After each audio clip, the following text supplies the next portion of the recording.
No online personality seems to drive venture capitalists crazy quite like Scott Galloway.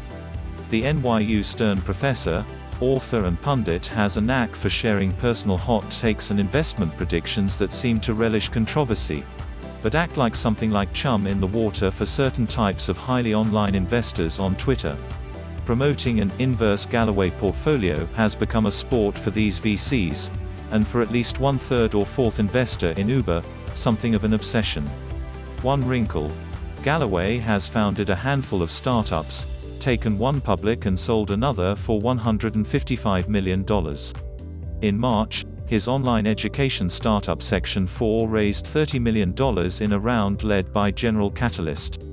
And Galloway says he served on 7 public company boards, a dozen private company boards, and invested $50 million of his own money into startups to date. More so than VC Twitter would care to admit, Galloway is one of them. He just doesn't talk like it. So why not declare a truce? Earlier this week, Galloway answered our questions in the Midas Touch newsletter. More of the conversation is below, edited for clarity.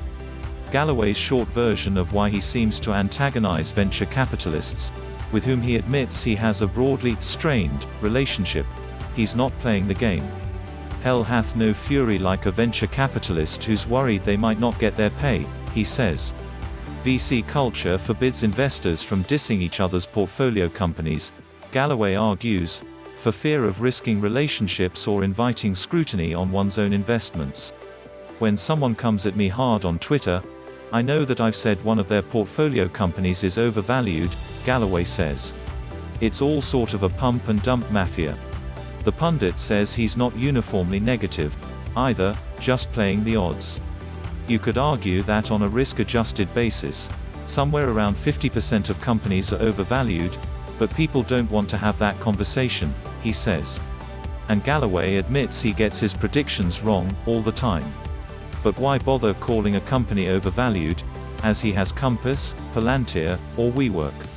I think it's an interesting conversation, Galloway claims. Even if you're wrong, it creates dialogue. The victims, to Galloway, of a discourse that hypes every company as the next great stock are the tourists at the unicorn zoo, retail investors. The consensual hallucination of these valuations can have a really bad hangover incurred by retail investors, he says. There's this tacit agreement among people to keep quiet, and move on to the next. One potential reason for Galloway's polarizing effect: his sense of humor.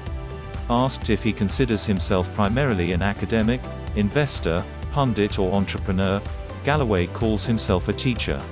The other stuff is just a function of my ADD and my desire to have homes in Manhattan and in Delray Beach, he quips.